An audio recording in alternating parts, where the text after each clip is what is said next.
Halo semuanya, balik lagi di Todopedia. Selama ini kita tahu kalau saham BBRI bareng sama BBCA ini jadi kesayangannya para investor retail di Indonesia karena selama beberapa tahun terakhir harganya masih dalam tren naik dan selama 10 tahun terakhir saham BBRI udah bisa kasih return sampai 228% atau rata-rata 12,6% per tahun dan itu belum termasuk sama dividennya. Nah, cuma pertanyaannya sekarang, berapa return yang bisa dihasilin BBRI di masa depan? Karena kalau di masa lalu returnnya udah segitu gede, itu nggak ngejamin kalau di masa depan bakalan dapat return yang segitu juga dari saham BBRI. Jadi itu pertanyaan yang bakalan kita coba jawab di video ini. Tapi sebelum kita mulai ke pembahasan, jangan lupa subscribe dan tekan lonceng supaya kalian terus up to date sama channel Todopedia. Oke, kita mulai. Pertama kita lihat dulu fundamentalnya BBRI. BBRI ini beda dari bank besar yang lain. Kalau bank besar yang lain banyak nyalurin kredit rata-rata itu ke korporasi sama komersil. Nah kalau BBRI ini paling banyak nyalurin kredit itu ke segmen UMKM atau usaha mikro, kecil, dan menengah.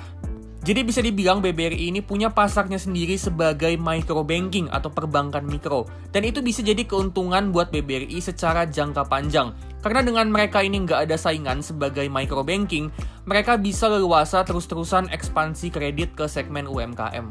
Dan itu emang beneran mereka lakuin dengan akuisisi, Pegadaian, sama PNM untuk ngebentuk namanya Holding Ultra Mikro.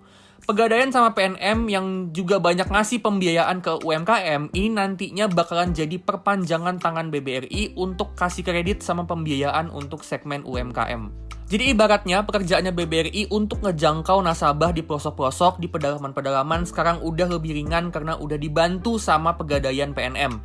Dan itu bagus karena selain bisa ngurangin beban operasionalnya BBRI buat kedepannya, Pegadaian sama PNM juga bisa jadi mesin growth buat BBRI. Karena sekarang ekosistemnya BBRI itu jadinya makin luas, jadi nasabah itu bisa dapat tambahan value dari layanannya BBRI sama Pegadaian PNM. Nah, BBRI selama 10 tahun terakhir ini bisa numbuhin net profitnya dengan rata-rata growth-nya itu 8,8% per tahun. Jadi ini growth yang sedang lah ya, nggak tinggi-tinggi banget tapi juga nggak rendah banget. Dan ini termasuk karena labanya juga anjlok karena pandemi COVID, plus BBRI ini ngelepas BRI Syariah yang ngebentuk Bank Syariah Indonesia. Jadi sebenarnya potensi growth-nya bisa lebih dari ini sebenarnya, tapi karena ada dua hal tadi jadinya cuma 8,8%. Nah kedepannya kalau dari segi growth ya, BBRI ini udah jadi bank yang gede banget. Jadi kedepannya mungkin growth-nya bakalan slowing down. Tapi tadi udah kita bahas ya, dia punya tambahan potensi growth dari akuisisi Pegadaian PNM. Jadi ya harapannya itu masih bisa ngangkat growth rate-nya si BBRI. Terus kalau kita lihat dari rasionya BBRI, return on equity-nya tinggi, net interest margin-nya juga tinggi, capital adequacy ratio-nya juga tinggi, kasanya bagus, dan cost of fund-nya juga rendah. Ini pertanda kalau sekarang BBRI masih ada di kondisi yang bagus banget buat cetak profit yang gede dan numbuhin profitnya secara konsisten dalam jangka panjang. Jadi kalau menurut gua kedepannya BBRI ini masih lumayan bagus, masih bisa tumbuh konsisten dan masih bisa terus cetak profit yang gede. Nah sekarang kita bakal hitung berapa kira-kira potensi return dari saham BBRI kalau kita beli di harga sekarang dan kita mau invest di sana buat 10 tahun ke depan.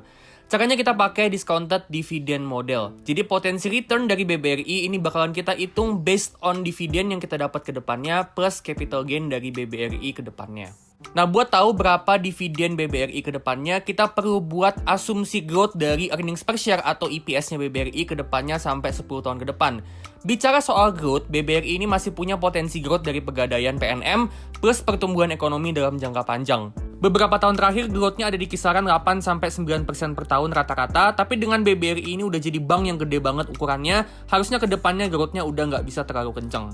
So, untuk asumsi growth BBRI, kita pakai asumsi yang moderat aja, 4, 8, sama 12% growth untuk skenario low, middle, sama high case. Untuk asumsi PE di tahun ke-10 nanti, PE ini tergantung dari growth sama economic mode. Di satu sisi BBRI growth-nya mungkin udah mulai melambat nantinya, tapi di sisi lain BBRI ini punya keuntungan sebagai market leader di perbankan UMKM. So, kita pakai aja asumsi price to earning yang moderat aja ya, 14, 16, sama 18 kali. Terus untuk dividen payout ratio, bos BBRI waktu pas public expose kemarin bilang kalau kedepannya mereka itu lumayan percaya diri kalau dividen payout-nya bisa di atas 70%. So, kita asumsi aja dividen payout-nya itu 70% buat 10 tahun ke depan. Nah, kita udah buat asumsinya, sekarang kita lihat. BBRI per video ini dibuat ada di harga 4.650. Sekarang kita lihat ini potensi return untuk BBRI. Nah jadi gini, angka-angka yang warna hijau sama merah itu harga beli saham BBRI. Hijau artinya harganya di atas harga sekarang, kalau merah berarti harganya di bawah harga yang sekarang. Terus yang di sebelah kiri yang kolom annual return itu potensi return per tahun yang bisa kita dapat dari saham BBRI. Nah cara bacanya tuh kayak gini. Kalau misalnya kalian yakin BBRI itu growth-nya bisa minimal di skenario high case di 12% per tahun EPS growth-nya buat kedepannya, artinya di harga 4.650 kita bisa dapat potensi return itu di sini nih, di antara 17-19% per tahun termasuk dividen. Nah kenapa kayak gitu? Karena kalau kita beli BBRI di harga 4.260, kita lihat di sini ya, kita dapat return sekitaran 19% per tahun. Dan kalau kita beli di harga 4.900-an, kita dapat return kira-kira 17% per tahun dengan asumsi skenario high case, growth-nya itu 12% per tahun buat kedepannya. Nah 4.650 itu ada di tengah-tengah dua angka ini.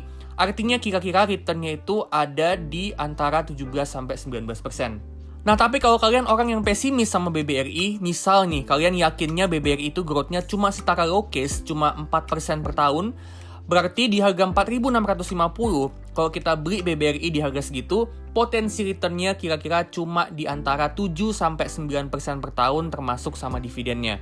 Nah kalau gue sendiri percaya BBRI ini growth-nya ada di kisaran middle case, di sekitaran 7 atau 8 atau sekitaran 9%-an. Jadi perkiraan gue BBRI ini potensi return-nya itu ada di sini, di sekitaran 11-13% per tahun termasuk dividen untuk 10 tahun ke depan. Jadi ini return yang bisa dibilang masih lumayan bagus ya kalau misalnya kita beli saham BBRI di harga sekarang di 4.650. Nah kalau strategi gue pribadi terutama ngadepin kondisi market yang lagi agak kurang bagus, suku bunganya naik, inflasi juga lumayan tinggi, plus juga ada isu resesi. Untuk saham BBRI ini gue lebih suka pakai tambahan margin of safety sekitaran 10-15%-an supaya resikonya lebih kecil plus potensi returnnya lebih gede. So gue baru bakalan pertimbangin untuk beli BBRI itu di harga sekitaran 4.200-an atau lebih murah dari itu. Oke, itu dia ya, potensi return saham BBRI untuk 10 tahun ke depan. Kalau kalian suka, like, comment, subscribe, dan tekan lonceng supaya kalian up to date sama channel Todopedia. Disclaimer ya, ini cuma analisa dan perkiraan dan ini bukan perintah atau ajakan jual beli saham. Keputusan sepenuhnya di tangan masing-masing dan jangan lupa do your own research. Oke, gue pamitan dulu dan sampai ketemu di video selanjutnya.